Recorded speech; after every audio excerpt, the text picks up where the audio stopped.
Batang si Andre Ugadan, naghalimaw na naman sa Junior MPBL. Muntik pang mapaaway ang batang mamaw. Pakitang gilas si Ugadan, gumawa ng isang acrobatic layup, pinahiya ang kalaban. Kung ano nga ba nangyari dito, halika't ating pag-usapan.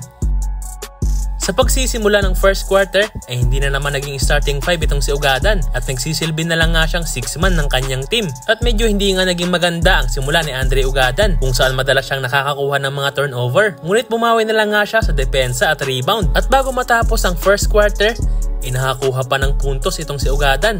Gandang fake sabay dribble mula sa 3-point line and hits the buzzer beater.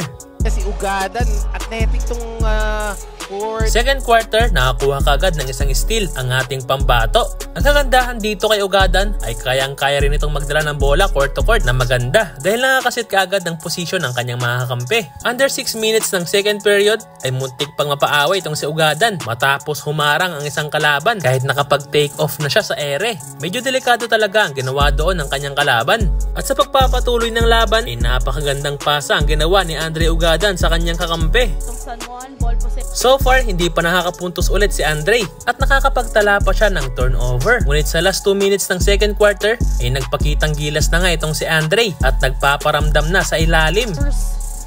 The bucket here for San Juan, basket and one. At naipasok niya pa nga dyan ang kanyang bonus free throw. Nagtapos ang first half sa score na 24-27. Naghahabol ang koponan ni Ugadan.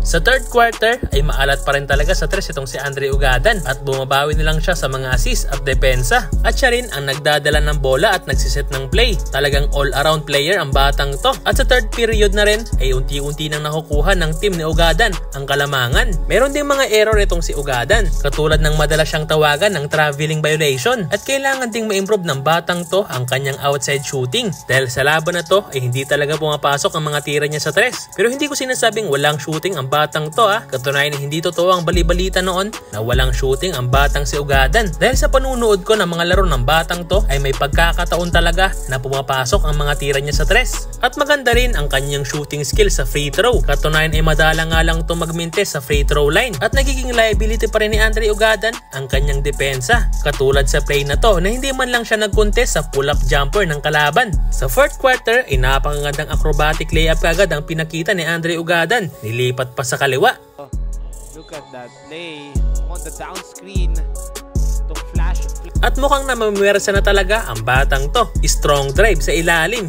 Hindi nga lang pumasok. Ngunit nakakuha naman siya ng foul sa play na yan at naipasok niya nga dyan ang dalawang free throw. Si Andre Ugadan na rin ang nagdadala ng bola at dahil nga merong malawak na court vision ng batang to kaya madalas siyang nakakuha ng mga assist. And under 2 minutes ay napakagandang assist mula kay Ugadan ang naitala ng kanyang teammate para sa isang 3-point shot dahilan para masilyuhan ang kanilang panalo sa laban na to. Lamang na ng 11 points ang team ni Ugadan kaya sa huli ay nakuha ng San Juan ang panalo at nakapagdala nga si Andre Ugadan ng double-double, 12 points, 10 rebounds, and 8 assists with 3 steals. Talagang mamaw ang batang to mga boss.